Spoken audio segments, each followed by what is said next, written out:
Hi friends, welcome to Pournima's channel. இந்த வீடியோவில் நம்ம தலைக்கு ஆயில் காய்ச்சறது தான் பார்க்க போகிறோம். வாங்க வீடியோக்குள்ளே போகலாம். அதுக்கு முன்னாடி நம்ம சேனலை சப்ஸ்கிரைப் பண்ணிக்கோங்க. ஃபஸ்ட்டு மருதாணி பறிச்சுக்கிட்டேன். அது நமக்கு தேவையான அளவுக்கு நம்ம கொஞ்சமாக பறித்தாவே போதும், நிறைய பறிக்கணும்னு அவசியம் இல்லை.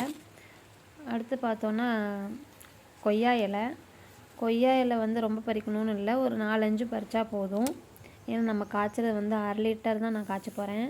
அடுத்து பார்த்திங்கன்னா கரிசலாங்கண்ணி பிடிங்கிக்கிட்டேன். பாருங்கள், நிறைய மூலிகைகள் சேர்த்து தான் நான் அந்த மாதிரி ஆயில் காய்ச்சுவேன். இந்த மாதிரி நம்மளே ஆயில் காய்ச்சறது முடியை ஓரளவு ரொம்ப வளராட்டாலும் இருக்கிற முடியவாது நம்மளுக்கு காப்பாற்றி கொடுக்கும். ஓரளவு இப்போ முடி கொட்டாமல் தான் இருக்குது. நிறைய மூலிகைகள் நான் சேர்ப்பேன். அதை லாங் வீடியோவில் நான் உங்களுக்கு அப்லோட் பண்ணுறேன், பாருங்கள்.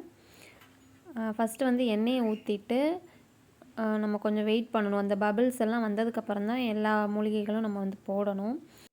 அடுப்பை குறைச்சி வச்சுக்கணும் சிம்மில். இல்லை அப்படின்னா நம்ம எண்ணெயே கருகி வேஸ்ட் ஆகிடும், ரொம்ப கொதிச்சிடும். அதுக்கப்புறம் எல்லா மூலிகைகள் எல்லாத்தையும் எடுத்து போட்டு இந்த மாதிரி கிளறி விட்டுட்டே இருக்கணும். இல்லை அப்படின்னா கீழே பிடிச்சிரும், கிண்டிக்கிட்டே இருக்கணும். இந்த மாதிரி லாங் வீடியோ நான் அப்லோட் பண்ணுவேன், நீங்கள் அதில் பார்த்துக்கோங்க டீட்டெயிலாக. இது அவுரி பொடி. லாஸ்ட்டாக அவுரி பொடி கொஞ்சம் சேர்த்து மிக்ஸ் பண்ணி காய்ச்சணும்.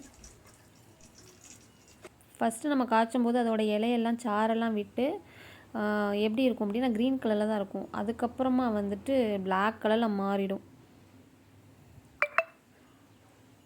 பார்த்தீங்கன்னா உங்களுக்கே தெரியும். ஓகே ஃப்ரெண்ட்ஸ், இந்த வீடியோ பிடிச்சிருந்தா லைக் பண்ணுங்கள், ஷேர் பண்ணுங்கள், கமெண்ட் பண்ணுங்கள் ஃப்ரெண்ட்ஸ். பை.